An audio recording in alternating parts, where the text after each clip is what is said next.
คนงามมันจะเป็นต้องใส่ฟิลเตอร์มันเคยใส่เลยเช้านางมึงค่อยอันนี้แต่สาวบ้านนักขนายเมื่อใส่บุรีแต่ชนนั่นเองกิน100%เรียบร้อยล้านหนึ่งเรียบร้อยนี่มันนี่อยู่บ้านน้องกระเทองพี่น้องเลยบุญบังไฟเนาะเดี๋ยวจะพาไปเบิ่งบรรยากาศบุญเลยเอาไปเบิ่งกันเลยพี่น้องเลยไอ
จุดไปเลยบ่จุดไปเลยบ่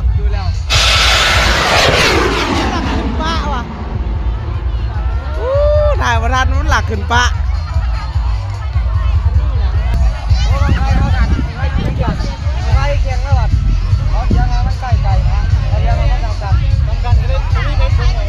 แสบผู้สาวเยอะแยะเลย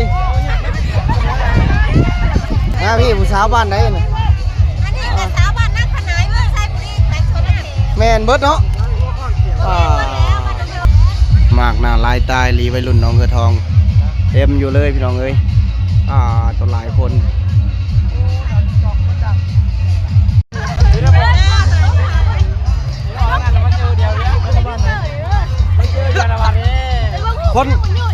คนงาม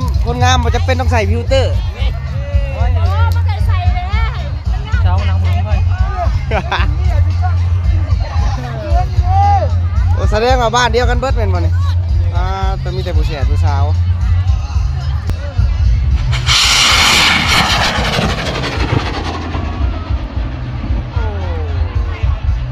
โอ้มันขึ้นดงกันเลยอ่ะ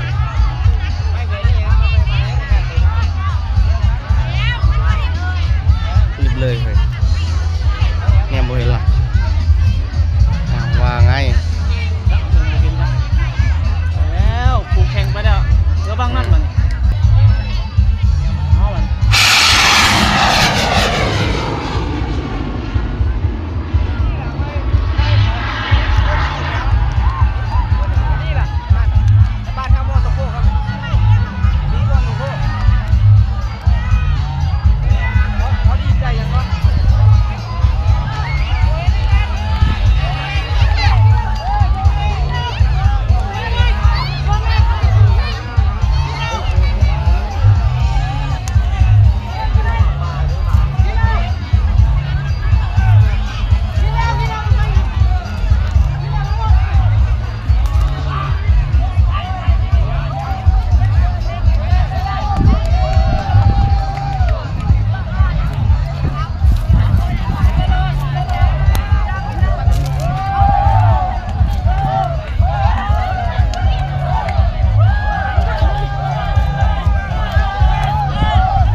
สัยได้กินแหละงวดนี้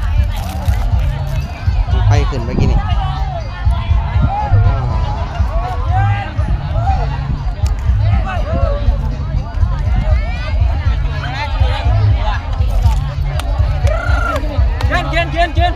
กิน100% เรียบร้อย ล้านหนึ่งเรียบร้อย แหลมเลยเนาะ นี่กิน